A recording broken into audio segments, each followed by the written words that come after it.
Have you ever asked yourself, how much money would I actually need to invest every month to stop working in just 10 years? Not 30 years or longer, but 10. Most people hear that and think impossible. They assume you need millions. They assume it's something only business owners or people who get like a large inheritance can have. But what if I told you that early retirement is possible for normal people just like me and you?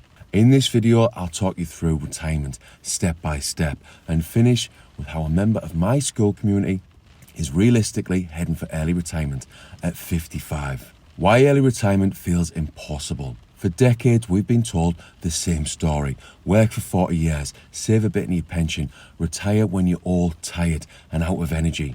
That story has been repeated time and time again. But ask yourself, honestly, is it really the only way? Or is it just the way that keeps you working the longest? Early retirement isn't about being rich. It's about not needing a job to survive. For me, it's about the freedom of choice. So let's break it down into simple English. Imagine you sit down today and write out your monthly expenses. Rent or mortgage, food, transport, utilities, a bit of life on top, nights out, weekends away, and Middlesbrough football season ticket, maybe. Let's say it totals £2,500 a month. That's £30,000 per year. If you could build a system that reliably produces that income without you working, you're retired. Not yacht retired, not Instagram retired, but time rich. That's the goal. It's mine anyway. Let me know in the comments what early retirement means to you. The compound effect. Compounding. Unfortunately, most people misunderstand it. Compounding doesn't feel powerful at first. It feels pointless. Think of it like planting a tree. Year 1, nothing happens. Year 2, still nothing. Year 3, maybe a few leaves. And this is where most people stop. But by year 7, the tree starts producing fruit. By year 10, the tree feeds you. Money works the same way. The early years feel slow. The later years do the heavy lifting. To be honest, that was a rubbish analogy. I'm awful with analogies. Let me give you a few examples of compound interest. If I'd have invested £500 a month between the age of 18 and now, I'd be sat in over 590,000. If you invest £1,000 per month and get average returns of 10%, you're talking over £750,000 in 20 years. But what if you don't have that amount of money? Well, if you invest £100 per month for 30 years, you're still talking well over £200,000. To find out why this particular example applies to my 2 daughters, see below for a recent video. Hopefully that has driven home the importance of compound interest. It's massively important. What different assets actually deliver. Let's have a look at assets and what returns you're likely to get. This info, by the way, is based on historical returns. Safe assets, think cash, bonds, saving accounts, you're looking at around 4 to 5% returns. This barely beats inflation. I'm talking about inflation that gets reported in mainstream media. Good for stability, terrible for retiring early. Property and REITs. Income rises with inflation, 4 to 6%. Yields depend on where you invest. Useful for cash flow, but capital grows slowly. I like property, but push back on people who think investing is just about property. Personally, I like diversification. Equities, like low-cost index funds. Historically, they've returned 10% returns on average. Index investing is my favourite way to invest. And if you see below in the description, you'll find a step-by-step guide on how to invest. The £750,000 retirement fund. Let's imagine a hypothetical scenario where you want £30,000 per year in passive income, and based on your current expenses, that's enough for you to retire early. Using a 4% withdrawal rule, you need roughly £750,000. What you do is take £30,000 and times it by 25. Just to double check, you can also do £750,000 times 0.04. If this sounds a bit confusing, see below for a video all about the 4% rule. Some finance channels here on YouTube don't like it, but I do. Mainly because it's simple to understand, and I think it's a good starting point to get you thinking about your retirement number and your retirement age. £750,000 in just 10 years. To retire in 10 years with the £30,000 passive income I've just mentioned, you need to invest roughly £3,700 per month, and that's assuming you get average returns of 10%. So £3,700 per month is a big number, and you might be thinking, I can only put £1,666 in my stocks and shares ISA. You would be right on both points, but you could put money inside your ISA and pension, or maybe into your ISA and property, or maybe ISA and Bitcoin. Hopefully you get the point. With investing, you've got options, and this is all dependent on you as an individual, how much you have to start with, how much you can afford to invest each month. Don't worry, I'll be finishing with how a member of my school community is realistically looking to retire in just 10 years, as I said at the start. How to lower the number. Here's some good news. You can control your retirement numbers to a certain extent as a clued up investor. Here's 3 examples.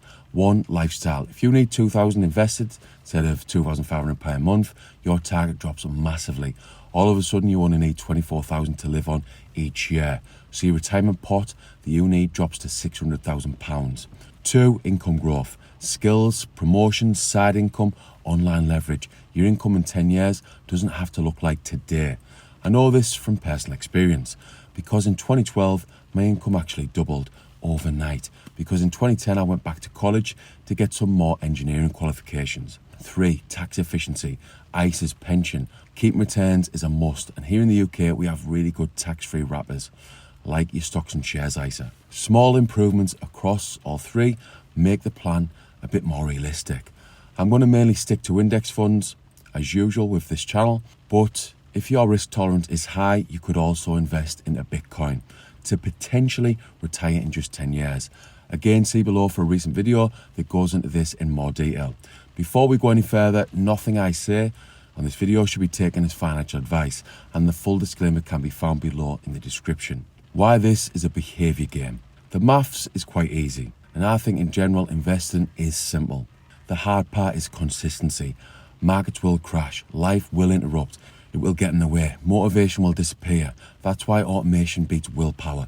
Automate contributions, reinvest dividends, remove decisions. Systems win, feelings lose.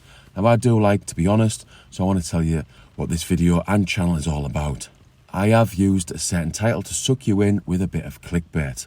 All YouTubers do it, to be honest. Everyone on social media does it. We're all fighting for your attention. I've got you in to watch this video by talking about retiring in 10 years. This is possible, which I'm about to get to, but unfortunately not for most people. The main message of this video, what I want you to take away, is the importance of financial education and long-term investing. He will retire in 10 years. I'm going to use this last part of the video to tell you about a friend and member of my school community. We'll call him John because I'm not going to use his real name. I'm also going to plug my private investing community on school. So recently I had a one-to-one investing call that I offer as part of my school community, and I went through low-cost index investing step by step. I'm not going to give you all the info here because I want to get you in my school basically, so I need to hold some of the info back. Anyway, my mate John is 45 and wants to retire at 55. He's got expensive £2,000 per month because he lives in Thailand and it's quite cheap to live. So he only needs £24,000 per year to live comfortably. So using the example from earlier, he would need a pot of £600,000 to live off the interest from his investments using the 4% rule. He has £150,000 sat in savings accounts and current accounts at the minute. His plan is to invest £40,000 per year in a low-cost index funds using his ISA and SIP. This gets him £682,000 as a 55-year-old.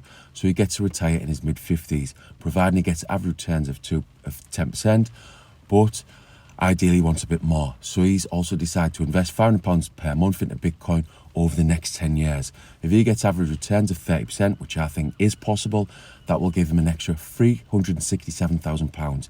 In total, he's looking at over £1 million when he gets to 55. Again, this isn't guaranteed, but the figures and assumptions I'm making are based on historical returns and the fact that fiat currencies like the pound are getting weaker and weaker. Summary.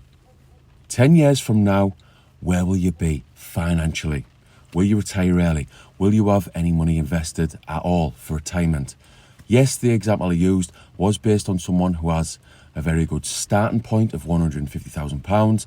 He has low expenses and he has a good job, so he can invest aggressively over the next 10 years. That isn't the main point of this video.